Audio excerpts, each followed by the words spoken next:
KKR அணிக்கு எதிரான போட்டியில் டெல்லி அணி வெற்றி பெற 273 ரன்கள் இலக்காக நிர்ணயம் செய்யப்பட்டுள்ளது. விசாகப்பட்டினத்தில் நடந்து வரும் டெல்லி அணிக்காக எதிரணி போட்டியில் கேகேஆர் அணி விளையாடி வருகின்றது. இதில் டாஸ் வென்று முதலில் பேட்டிங் ஆடிய கேகேஆர் அணிக்கு சுனில் நரைன், பில் சால்ட் கூட்டணி தொடக்கம் கொடுத்தது. முதல் ஓவரில் நிதானம் காத்த நிலையில் இரண்டாவது ஓவரிலேயே 2 பவுண்டரியை விளாசி பில் சால்ட் அதிரடியை தொடங்கினார். தொடர்ந்து கலீல் அகமது வீசிய 3வது ஓவரில் 3 பவுண்டரிகள் உட்பட 15 ரன்கள் விளாசப்பட்டது. தொடர்ந்து இஷாந்த் சர்மா வீசிய 4வது ஓவரில் 3 சிக்ஸ், 2 பவுண்டரி உட்பட 26 ரன்கள் சுனில் நரைன் விளாசினார். தொடர்ந்து அதிரடியாக விளையாடிய சால்ட் 18 ரன்களில் வெளியேற 18 வயதேயான அறிமுக வீரர் ரகுவன்சி களமிறக்கப்பட்டார். இருவரும் நரைனும் இணைந்து டெல்லி பவுலர்களை வெளுத்து கட்டினர். சிறப்பாக விளையாடிய சுனில் நரைன் 21 பந்துகளில் அரை சதம் விளாசினார். அதேபோல் 6 ஓவர்கள் முடிவில் கேகேஆர் அணியின் ஸ்கோர் 88 ரன்களாக இருந்தது. இதன் பின் கேகேஆர் அணியின் அதிரடி அடுத்த கட்டத்திற்கு சென்றது. ஒவ்வொரு ஓவரிலும் 2 சிக்ஸ் அல்லது 2 பவுண்டரி அடிப்பதில் கேகேஆர் பேட்ஸ்மேன்கள் தீவிரமாக இருந்தனர். அதனை சிறப்பாக செயல்படுத்த 11 ஓவர்கள் முடிவில் அந்த அணியின் ஸ்கோர் 1 விக்கெட் இழப்பிற்கு 150 ரன்களாக இருந்தது.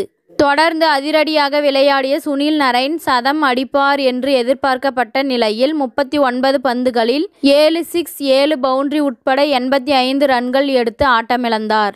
மறுபக்கம் சிறப்பாக ஆடிய ரகுவன்சி 25 பந்துகளில் அரை சதம் அடித்து அசத்தினார். அவரும் சிக்ஸ் அடிக்க முயற்சித்து 54 ரன்களில் ஆட்டமிழக்க பின்னரே ரசல், ஸ்ரேயஸ் ஐயர் கூட்டணி இணைந்தது. வழக்கம் போல் ரசல் அதிரடியாக சிக்ஸரும் பவுண்டரியுமாய் பொளந்து கட்டினர். 15.2 ஓவர்கள் முடிவிலேயே கேகேஆர் அணியின் ஸ்கோர் 200 ரன்களை எட்டியது. தொடர்ந்து கேப்டன் ஸ்ரேயஸ் ஐயர் 18 ரன்களில் வெளியேற கடைசி நேரத்தில் ரிங்கு சிங், ரசல் கூட்டணி சேர்ந்தது. தொடர்ந்து 19வது ஓவரில் 3 சிக்ஸ், 1 பவுண்டரி உட்பட 25 ரன்கள் சேர்க்கப்பட்டது. இந்த ஓவரின் கடைசி பந்தில் ரிங்கு சிங் 8 பந்தில் 26 ரன்கள் சேர்த்து வெளியேறினார். 19 ஓவர்கள் முடிவில் கேகேஆர் அணி 5 விக்கெட் இழப்பிற்கு 264 ரன்கள் சேர்த்திருந்தது. கடைசி ஓவரை வீச இஷாந்த் சர்மா அழைக்கப்பட்டார். அந்த ஓவரின் முதல் பந்திலேயே ரசல் போல்டாகி 41 ரன்களில் வெளியேற தொடர்ந்து 3வது பந்தில் ரமன்தீப் சிங் 2 ரன்களில் வெளியேறினார். இந்த ஓவரில் 8 ரன்கள் சேர்க்கப்பட்ட நிலையில் கேகேஆர் அணி 20 ஓவர்களில் 7 விக்கெட்டுகள் இழப்பிற்கு 272 ரன்கள் சேர்த்தது. இத்துடன் இந்த செய்தி முடிவடைகின்றது. நன்றி, வணக்கம். மீண்டும் அடுத்த வீடியோவில் சந்திப்போம்.